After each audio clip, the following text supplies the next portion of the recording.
వీధి కుక్కలతో బేజారైపోతున్నాము, మమ్మల్ని కాపాడండి అంటూ హైదరాబాద్లోని పలు కాలనీల వాసులు అధికారులకు మొరపెట్టుకుంటున్నారు. నిత్యం కుక్కల కారణంగా నరకం చూస్తున్నామని చెప్తున్నారు. నగరంలోని వీధి కుక్కల బెడదపై స్పెషల్ ఫోకస్ ఇది.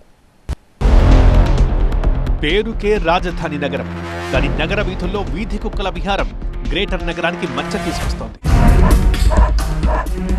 వీధుల్లో ఒంటరిగా నడవాలంటేనే ప్రజలు భయపడాల్సిన పరిస్థితి నెలకొంది. రాత్రిళ్ళైతే మరీ దారుణం. స్కూళ్లకు వెళ్లే పిల్లలు వణికిపోతున్నారు. నగరంలో కుక్కల దవాఖానగా పేరు పొందిన ఇన్స్టిట్యూట్ ఆఫ్ ప్రివెంటివ్ మెడిసిన్ సెంటర్కి రోజుకి 350కి పైగా కుక్క కాట్ల బాధితులు వస్తున్నారంటేనే పరిస్థితి ఎలా ఉందో ఈజీగా అర్థం చేసుకోవచ్చు. ఇటీవల హయత్ నగర్లో వీధి కుక్కల దాడి ఘటన నగర ప్రజల్లో భయాందోళన రేకెత్తించింది. ఒకటి కాదు, రెండు కాదు, ఏకంగా 20 కుక్కలు, అది ఒక మూగ బాలుడిపై విరుచుకుపట్టడంతో బాలుడు పాపం ఏమీ అనలేని స్థితిలో తీవ్రంగా గాయపడ్డాడు. ఈ ఘటన అందరినీ కలిసివేసి సీఎం రేవంత్ కూడా ఘటనపై ఆరా తీశారు. వీధి కుక్కల నియంత్రణలో అధికారుల అలసత్వంపై ఆగ్రహం వ్యక్తం చేశారు.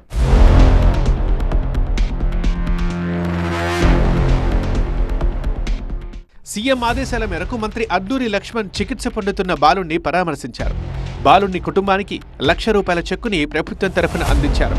బాబు కోలుకునేదాకా ప్రభుత్వం ప్రత్యేక చికిత్స అందిస్తుందని ప్రకటించారు. బాబు ప్రేమ్చంద్ బాబుకు తక్షణమే వైద్యపరంగా ప్రత్యేకమైనటువంటి వైద్య సదుపాయాన్ని అందజేయాలి. ప్రభుత్వం అన్ని విధాల కుటుంబానికి అండగా ఉండాలని చెప్పేసి ఈ రాష్ట్రంలో కుక్కల బెడద వల్ల చాలా ప్రాంతంలో చాలా సంఘటనలు జరుగుతున్నాయి. ఎడ్యుకేషన్ కూడా పూర్తిగా చదివించే బాధ్యత కూడా ప్రభుత్వం తీసుకుంటుందని కూడా మనవి చేసుకుంటూ, ప్రత్యేకంగా ఆ పేద కుటుంబానికి మరియు ఆ చంద్రకళ తల్లికి మన వారి పేరు మీద ఇందిరమ్మ ఇల్లు కూడా శాంక్షన్ ఇస్తామన్న విషయాన్ని సందర్భంగా మీడియా ద్వారా మనవి చేసుకుంటూ, మంచి భవిష్యత్తులో కూడా ఆ కుటుంబాన్ని అన్ని విధాలు ఆదుకునే విధంగా ప్రభుత్వం ఆ కుటుంబానికి అండగా ఉంటుందని చెప్పి మా మీడియా ద్వారా ఆ కుటుంబానికి మేము ధైర్యాన్ని ఇస్తున్న విషయాన్ని కూడా మనవి చేస్తున్నాం. ఈ ఘటనతో జీహెచ్ఎంసీ నగరంలో కుక్కల సంఖ్యని లెక్క తేల్చింది. నగరంలో 3,80,000 వీధి కుక్కలున్నాయని లెక్కల్లో తేలింది. దేశంలో వీధి కుక్కల నియంత్రణపై రాష్ట్రాల అలసత్వంపై సుప్రీంకోర్టు కూడా సీరియస్ అయింది. కొత్త నిర్దేశకాల ప్రకారం చర్యలు చేపట్టకపోతే చీఫ్ సెక్రటరీలను బోన్లో నిలబెడతామంటూ వార్నింగ్ ఇచ్చింది. దీంతో అన్ని రాష్ట్రాలు సుప్రీం జారీ చేసిన నిర్దేశకాల మేరకు వీధి కుక్కల నియంత్రణకి చర్యలు మొదలుపెట్టాయి.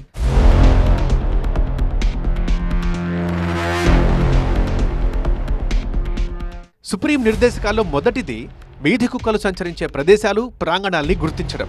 రెండో డైరెక్షన్ ప్రకారం వీధి కుక్కలు తమ ఏరియాల్లోకి ప్రవేశించకుండా ప్రహరీలు, ఫెన్సింగ్ వంటివి ఏర్పాటు చేయాలి. మూడోది, వీధి కుక్కలు చొరబడకుండా పర్యవేక్షణ చర్యలు చేపట్టేందుకు ప్రతి సంస్థ ఒక నోడల్ అధికారి నియమించుకోవాలి. నాలుగో డైరెక్షన్, వీధి కుక్కలకు బర్త్ కంట్రోల్ ఆపరేషన్లు నిర్వహించి వాటిని షెల్టర్ హోమ్లకు తరలించాలి. ఐదవది, 3 నెలలకోసారి చెక్ చేసి కుక్కలు కనిపిస్తే వాటికి స్టెరిలైజ్ చేసి వాటిని షెల్టర్కి తరలించాలి. అలాగే ఆసుపత్రులు తప్పనిసరిగా యాంటీ రేబిస్ వ్యాక్సిన్ల నిల్వల్ని మెయింటైన్ చేస్తూ ఉండాలని సుప్రీంకోర్టు డైరెక్ట్ చేసింది.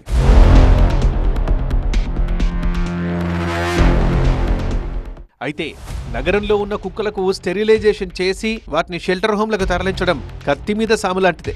మరోవైపు కుక్కల స్టెరిలైజేషన్ తరలింపుపై జంతు ప్రేమికులు అభ్యంతరం వ్యక్తం చేస్తున్నారు. స్టెరిలైజేషన్ తర్వాత వీధి కుక్కల్ని బోన్లలోనే కుక్కుతున్నారని ఆరోపిస్తున్నారు.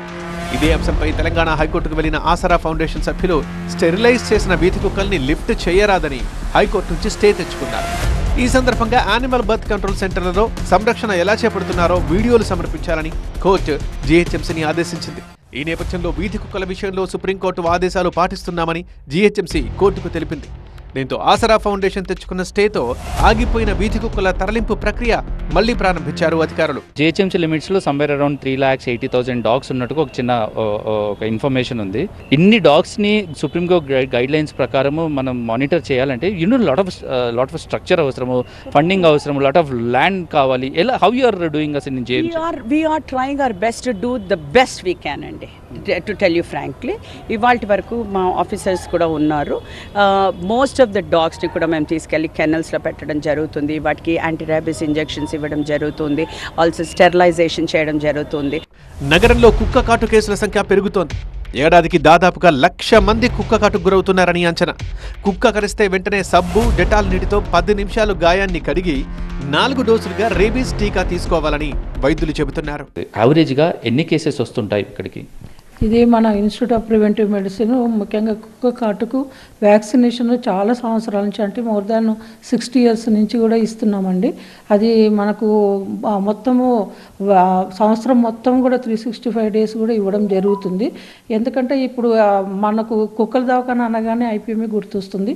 మనకు vaccination centre vaccine manufacturing units ఉండేటివి ఒక 20 years బ్యాక్. ఏఆర్వి, కలరా, టీటీ అవన్నీ కూడా అప్పుడు కూడా మనకు ఒక అవుట్లెట్ పెట్టి అప్పటి నుంచి కూడా మనము రన్ చేయడం జరుగుతుంది. కుక్కల దాడుల తర్వాతే చాలా ఘటనలు వెలుగులోకి వస్తున్నాయి. వీధి కుక్కల సంఖ్య కట్టడికి స్టెరిలైజేషన్ చేయడం తప్పనిసరి. షెల్టర్లు ఏర్పాటు చేసి వాటిని నియంత్రించాల్సిన ఆవశ్యకత ఎంతైనా ఉంది.